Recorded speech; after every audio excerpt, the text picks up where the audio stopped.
Sepotong kisah dunia anak dari pulau yang terlupakan. Di tengah samudera Atlantik yang luas dan liar, ada sebuah pulau kecil bernama Madeira, terpencil, tenang, dan nyaris terlupakan oleh waktu.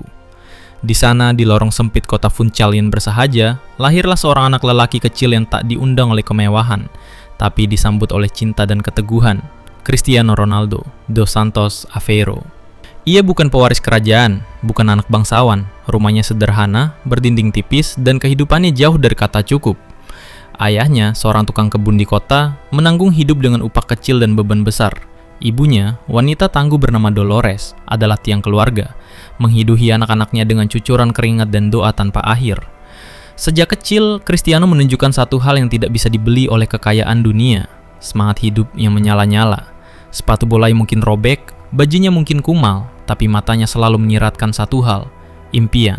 Bola menjadi pelariannya, pelindung dari kerasnya dunia, dan jendela kecil yang membawanya bermimpi jauh, melampaui batas cakrawala pulau tempat ia dibesarkan. Ia bukan anak yang sempurna, ia keras kepala, mudah menangis dan cepat kecewa, tapi di balik air mata itu, tersembunyi tekad baja. Ia menangis bukan karena lemah, melainkan karena kalah membuat hatinya patah. Ia ingin lebih, ia ingin menang, ia ingin dikenang. Tak ada yang menyangka bahwa dari jalan-jalan kecil di Madeira itu akan lahir seorang legenda. Tak ada yang tahu bahwa dari keluarga yang nyaris menyerah, lahir seorang pejuang yang akan menaklukkan dunia.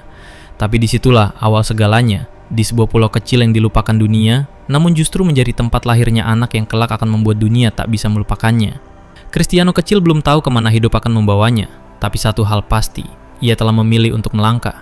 Dan setiap langkahnya, sekecil apapun itu, selalu ia ayunkan menuju cahaya. Meski jalannya gelap, meski hari-harinya penuh luka, karena bagi anak dari pulau yang terlupakan itu, hanya ada dua pilihan, menyerah atau berjuang, sampai dunia mendengar namanya. Di antara air mata dan mimpi, Cristiano tumbuh sebagai anak bungsu dari 4 bersaudara. Kakak-kakaknya belajar untuk menerima keadaan, tapi Cristiano sejak usia yang begitu muda menolak untuk menyerah pada nasib. Ia tahu bahwa kemiskinan adalah kenyataan yang tak bisa dihindari, tapi ia juga percaya bahwa itu bukan satu-satunya kenyataan dalam hidupnya. Ia percaya pada sesuatu yang lebih besar, sesuatu yang belum bisa ia lihat, tapi bisa ia rasakan di dalam dada, setiap kali kakinya menyentuh bola. Di ganggang sempit Funchal, Cristiano kecil berlatih sendirian. Ia menendang bola ke dinding beton selama berjam-jam. Tidak peduli hujan atau panas, lapar atau lelah, ia berlari lebih cepat daripada teman-temannya. Tidak untuk menunjukkan bahwa ia lebih baik, tetapi karena ia merasa waktu tak pernah cukup untuk mengejar impian yang begitu jauh dari genggamannya. Ibunya, Dolores, melihat kegigihan anak bungsunya dengan mata yang penuh harap dan cemas. Ia tahu dunia ini kejam pada orang miskin, dan lebih kejam lagi pada pemimpi. Tapi, ketika melihat Cristiano bermain, ia seperti melihat percikan keajaiban. Ia tahu bahwa anak ini berbeda. Ia tahu bahwa jika ada satu dari mereka yang bisa keluar dari lingkaran kesulitan, itu adalah Cristiano. Pada usia 12 tahun, Cristiano meninggalkan rumah dan keluarga demi sebuah kesempatan kecil di Akademi Sporting Lisbon. Itu bukan perpisahan biasa.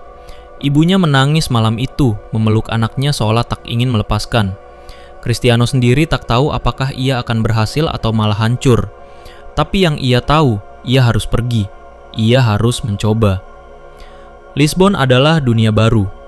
Jauh dari pelukan ibu, jauh dari aroma laut Madeira. Ia sendirian, tanpa teman, dan berbicara dengan logat yang sering ditertawakan. Anak-anak lain menganggapnya aneh.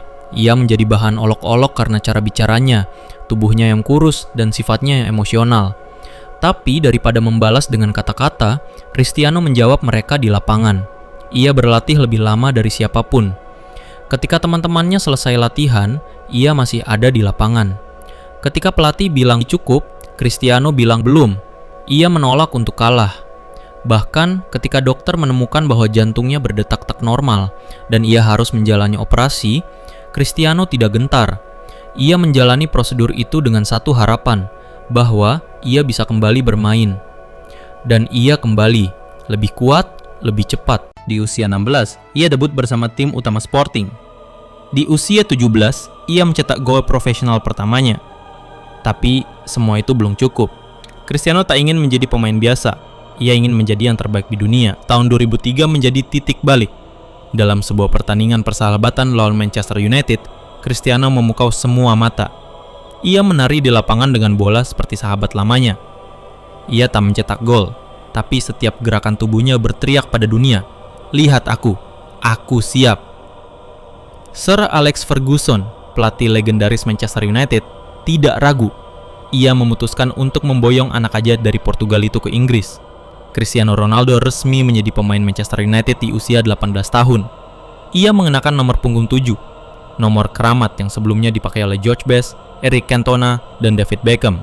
Tekanan itu besar, tapi Cristiano tidak gentar. Ia tidak lahir untuk bersembunyi di balik bayang-bayang. Ia lahir untuk menjadi terang. Tahun-tahun pertama di Inggris bukan tanpa luka. Ia sering dijatuhkan lawan, diejek media, dan dianggap terlalu individualistis. Tapi ia belajar. Ia membentuk tubuhnya, mengasah nalurinya, dan memperbaiki permainannya. Ia mencetak gol demi gol, menciptakan keajaiban demi keajaiban. Dan perlahan, dunia mulai mengenal nama itu, Cristiano Ronaldo. Namun jalan menuju puncak belum selesai. Ia tahu bahwa perjalanan sejati baru dimulai. Karena menjadi hebat adalah satu hal, tetapi mempertahankan kehebatan dan mengubahnya menjadi warisan adalah perjuangan yang jauh lebih berat. Merahnya darah, emasnya mimpi. Cristiano Ronaldo datang ke Manchester United bukan sebagai pahlawan, melainkan sebagai anak muda kurus berwajah asing, berambut nyentrik, dan langkah yang masih mencari bentuk. Banyak yang meragukannya, banyak yang menilai ia hanya pemain penuh trik tapi kosong kontribusi. Namun, mereka lupa bahwa di balik tubuh yang belum terbentuk, ada jiwa yang telah ditempa kerasnya hidup. Sir Alex Ferguson, sang mentor legendaris, melihat sesuatu yang dunia belum lihat. Ia melindungi Cristiano dari cemoohan, dari sorotan media yang kejam, dari tekanan yang ingin melumatnya sebelum dewasa. Tapi Cristiano tahu, tidak ada perlindungan yang bisa bertahan selamanya, dan ia tidak ingin dilindungi selamanya. Ia ingin membuktikan bahwa ia pantas. Hari-hari di Carrington diisi dengan latihan yang tak kenal ampun. Saat pemain lain pulang, Cristiano tetap tinggal.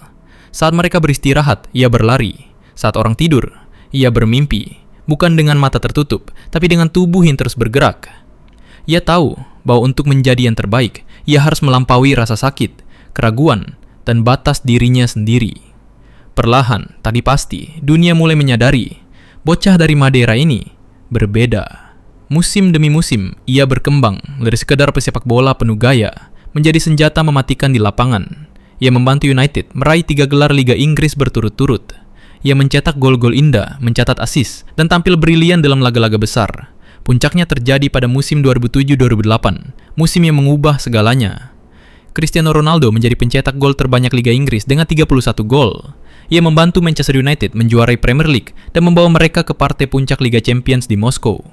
Dalam malam yang diguyur hujan dan diwarnai ketegangan adu penalti, Ronaldo sempat gagal mencetak gol dari titik putih. Tapi United tetap menang. Ia menangis malam itu, bukan karena gagal, tetapi karena sadar. Mimpi masa kecilnya di gang sempit Funchal telah menjadi nyata. Liga Champions, Premier League, sepatu emas Eropa, pemain terbaik Inggris, pemain terbaik dunia versi FIFA, dan akhirnya Ballon d'Or 2008, semuanya diraih dalam kurun waktu yang singkat. Ia bukan lagi hanya harapan, ia telah menjadi kenyataan. Tapi Cristiano tak pernah berhenti. Bahkan di puncak kekejayaan, ia tetap pemain pertama yang datang ke lapangan latihan dan yang terakhir pulang. Ia tak pernah menganggap dirinya selesai. Karena bagi Ronaldo, kesuksesan bukanlah tempat beristirahat, melainkan tangga berikutnya untuk dinaiki. Dan itulah warisan terbesarnya di Manchester, mentalitas juara. Cristiano Ronaldo adalah anak dari pulau kecil yang membawa mimpinya melintasi samudra. Di Inggris, ia membuktikan bahwa tidak ada halangan yang terlalu besar jika tekadmu cukup kuat, jika mimpimu cukup dalam, dan jika kerjamu cukup keras. Tahun 2008 menandai akhir dari bab pertamanya sebagai bintang dunia. Tapi bagi Cristiano, itu hanyalah permulaan dari sesuatu yang lebih besar. Karena seorang legenda sejati tak lahir dari kemenangan semata, tetapi dari perjuangan yang tak pernah berhenti.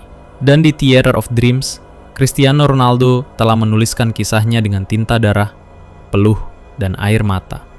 Sebuah kisah yang akan dikenang bukan karena glamornya, tapi karena ketulusannya untuk bermimpi dan berjuang tanpa henti.